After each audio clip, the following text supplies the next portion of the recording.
A história de São Jorge. São Jorge nasceu em 275, na antiga região chamada Capadócia. Hoje, esta região é parte da Turquia. O pai de Jorge era um militar e faleceu numa batalha. Após a morte do pai, Jorge e sua mãe mudaram-se para a Terra Santa. A mãe era originária da Palestina. Era uma mulher que possuía instrução e muitos bens. Ela conseguiu dar ao filho Jorge uma ótima educação.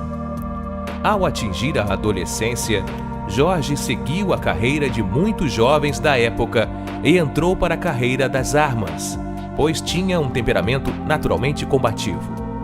Tanto que logo ele se tornou capitão do exército romano. Jorge tinha grandes habilidades com as armas e muita dedicação.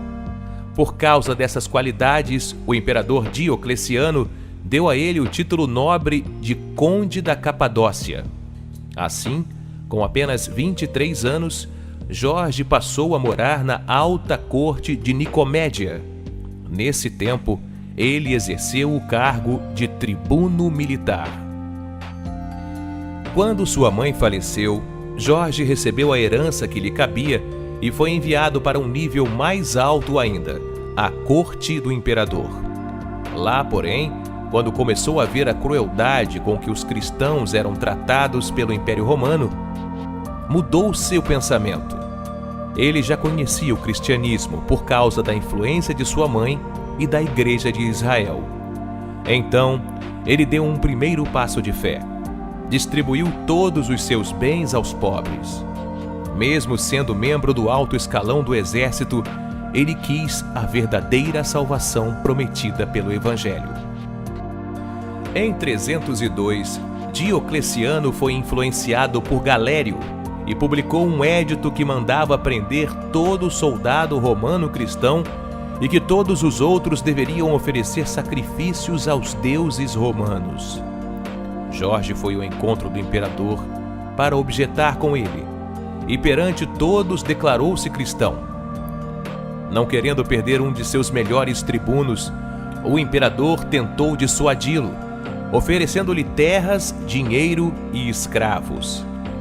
Como Jorge mantinha-se fiel ao cristianismo, o imperador tentou fazê-lo desistir da fé, torturando-o de vários modos. E após cada tortura, ele era levado perante o imperador, que lhe perguntava se renegaria a Jesus para adorar aos deuses romanos. Todavia, Jorge reafirmava sua fé. Tendo seu martírio aos poucos ganhado notoriedade e muitos romanos tomado as dores daquele jovem soldado, inclusive a própria mulher do imperador, que se converteria ao cristianismo posteriormente. Diocleciano, vendo que não conseguiria dissuadir Jorge de sua fé, mandou que ele fosse degolado. Era o dia 23 de abril do ano de 303. Aconteceu na cidade de Nicomédia, na Ásia Menor. Os restos mortais de São Jorge foram transportados para Lida, cidade em que crescera com sua mãe. Lá ele foi sepultado e mais tarde o imperador cristão Constantino mandou erguer um oratório aberto aos fiéis para que a devoção ao santo fosse espalhada por todo o Oriente. Lá se encontra até hoje. Pelo século V, já havia 5 igrejas em Constantinopla dedicadas a São Jorge. Só no Egito, nos primeiros séculos após sua morte, construíram-se 4 igrejas e 40 conventos, todos dedicados ao mártir. São Jorge era inscrito entre os maiores santos da igreja.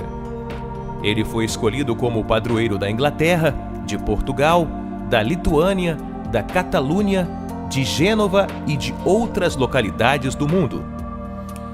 A famosa lenda do dragão, onde São Jorge é representado como um guerreiro montado em um cavalo branco, enfrentando um dragão com uma espada, se popularizou pelo mundo.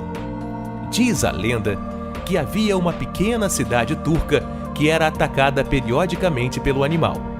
se não lhe entregassem uma donzela. Quando chegou a vez da filha do rei ser sacrificada, o jovem guerreiro matou o dragão e se casou com a princesa. A figura de um guerreiro contra o dragão é a síntese da batalha do bem contra o mal. Ele é o santo das dificuldades, o que todo mundo sofre de alguma forma. Além do dragão, São Jorge teria socorrido os cavaleiros da Primeira Cruzada em 1098, em uma batalha. Em 1190, na Terceira Cruzada, o rei Ricardo Coração de Leão nomeou o santo como protetor de uma das expedições e desenhou uma cruz vermelha no uniforme dos militares, a Cruz de São Jorge, que hoje está presente na bandeira da Inglaterra. Do território britânico, o santo se espalhou para o resto da Europa, inclusive Portugal, onde São Jorge era um grito de batalha do século XIV. Na verdade, a figura de São Jorge é cercada de muitas lendas ao longo dos anos. Isso incomodava boa parte da igreja. Como não havia comprovação científica dos milagres de São Jorge, em 1960, sua celebração foi redefinida pelo Papa João XXIII como apenas uma comemoração.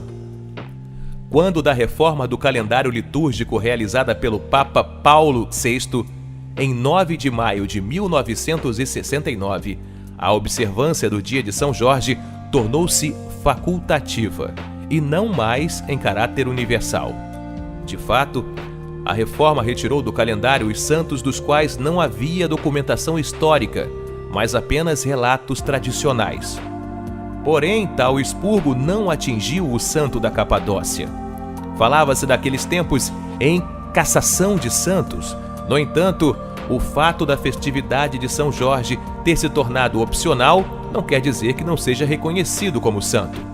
Isso só fez a devoção pelo santo aumentar ainda mais.